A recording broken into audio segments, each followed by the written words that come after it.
Hey everybody, this is Eric with Show Ups RC. So we're gonna, instead of just having to fight with it, I'm pretty sure it's a cylinder. So this is the old one.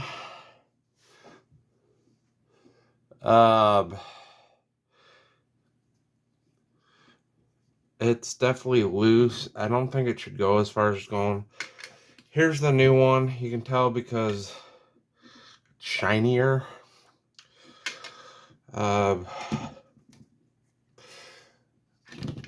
Sorry. This is the part number from A-Man. Come on, computer or phone.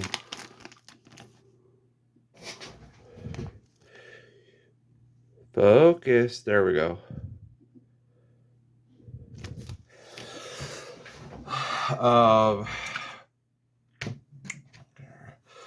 We'll do that later. Our rod is fine, and so is our wrist pin.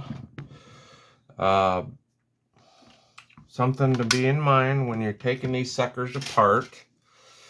I'll use the old piston because I don't want to damage the new one. This side is the side towards the carburetor, and this little clip, which you probably can't see,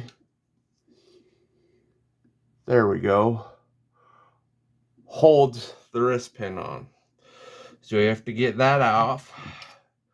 This one only has one. So let's get our new piston out and connect it to the rod.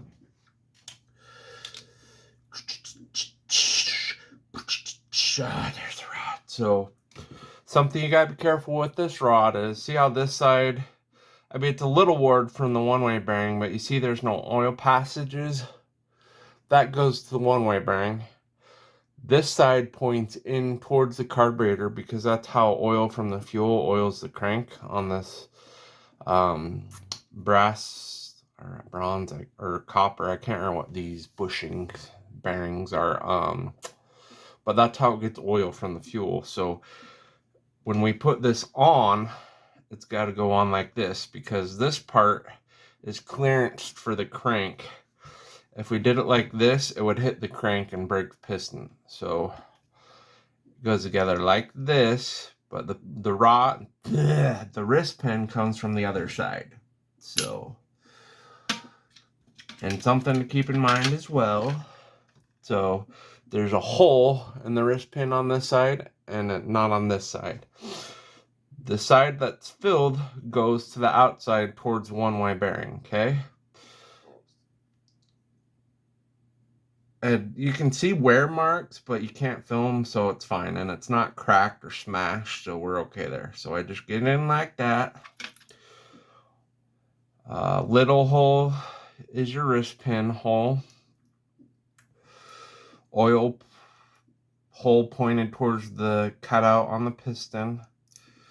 You slide it in. And you gotta get the wrist pin all the way in like that. Okay, these little clips, get some sort of good tweezers that have a side angle like these do, and be a little patient. So if you're someone that swears when something doesn't go right, be prepared for that. So I'm gonna pause it while I'm doing this because you guys can't even see what I'm doing anyways. We'll be right back.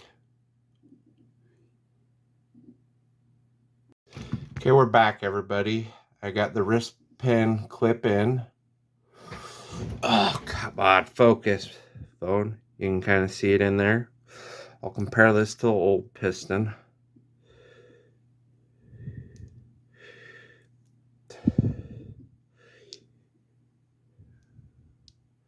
You can see the old piston has some wear to it. So, and that groove, come on, phone. The groove toward the top of both pistons is for trapping oil to keep the cylinder lubricated. So, the reason why I know this is the new liner is there's a black line at the top of the bore on this one. where I think the nickel's trying to come apart, because it won't come off. So this part, I'll show you guys. There's a locator pin right here. So the liner goes in like this, okay? And what's cool about this SH21 at least, and the 18, there's an A engraved in the piston. That A goes to the exhaust port, which is the opposite of the locator pin. So, pop this out. We're gonna lubricate stuff real good. See there, you can tell there's wear on this too, but you can't feel any of it. Just making sure it's lubed correctly when we put it in, because just like in a full-scale car, they can be dry at first till fluid goes everywhere it's supposed to. The bearings are really good. So we need to put the crank pin on the crank at top dead center. And it goes in like this. If we put it in like this, the counterweight will hit the piston. And the other way to think of it, again, is the A on top of the piston needs to go to the exhaust port. And you have to just, this part's kind of a little fiddly, just the way it is. Just be careful, because you don't want to damage something in this stage. You have to put the piston on before you can put the liner on. And that part's even more annoying, because sometimes the liner and piston like to fight each other. I've just used something that's super difficult to put this on with. As you can see, it likes to fight ya. Oh, get dug, get dug, get dug.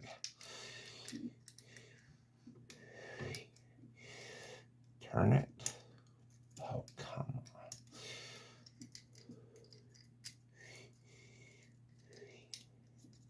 If you need to line it up down there, you can, but you're not going to get it on because there's a groove. And see how it just kind of fell into place once I got it lined up right? That is what you want. Okay. So I forgot to put, you want to just use good oil. I'm using after-run oil. You can use 3-in-1 oil. You can use even carb motor oil. Lubricate the crap out of the cylinder. You just got to line it up, and you're going to have to rock the piston back and forth a little bit. But we're in. I just got to go in all the way here. Oh, come on. Okay, I'm going to pause it, you guys. Okay, sorry about that, guys. You saw how the cylinder won't go all the way in. That's just because I had the liner locator pin off just slightly. And the fact that it's wanting to drive the sleeve out, or the liner, while I'm rotating this, that's a good thing. Put a little bit more oil on in here.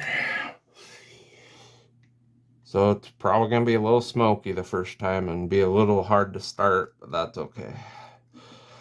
So we got that on. Let's go ahead and do our head. And unlike a car engine, a full-scale car engine that has rings around the piston seals against the cylinder wall on the piston sides, on the skirts.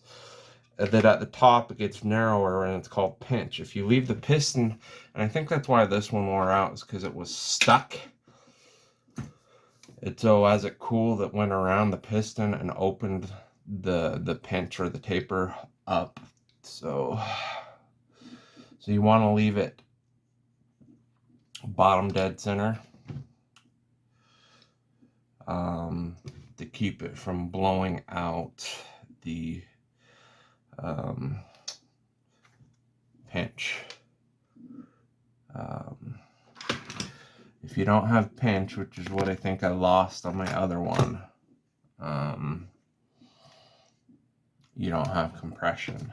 Oh, there it is, right in front of my face, you guys.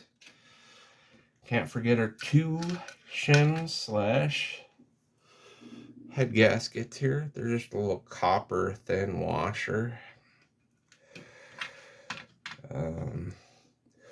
The less of these you have, it's going to make the clearance between the piston and this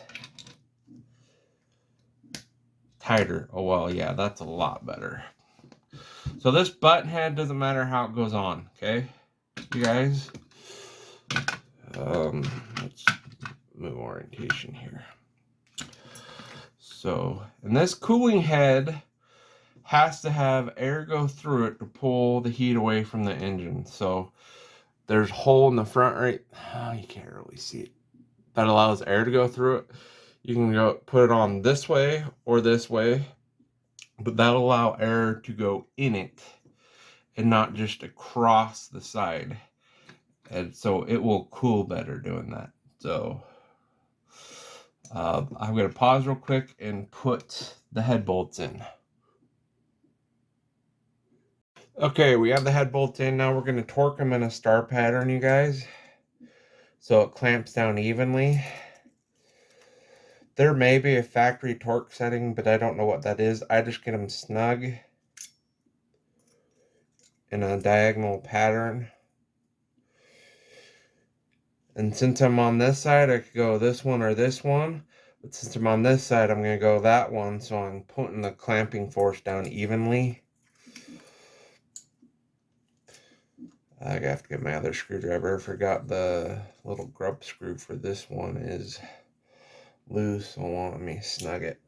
So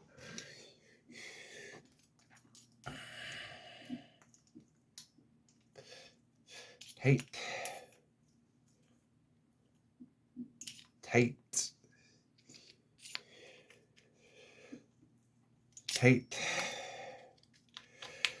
Tight. Oh, wow, that's got a lot of pinch now, you guys. Holy crap. I can't rotate it all the way up. So, whoo-wee! It's going to be like my other fancier SH21. So, one last trick I'll show you guys is this, guys. This is your one-way bearing, okay? There's two sizes for the crank pin for this to go on, and it has to be the bigger one because it's a bigger crank pin, so just keep that in mind.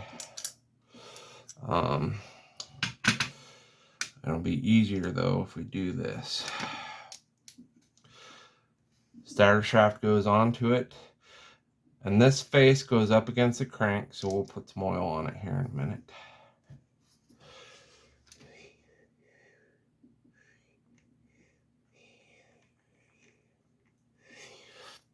Another thing is don't even try to put the electronic starter plate on the SH21. It will shatter the one-way bearing like they're glass. Yeah, it's rotating the piston like we want it to. So, we'll end the video off there. And then we'll get her running and broke in. So this is Eric with Shell Ups RC. Hope y'all are having a great day. Out.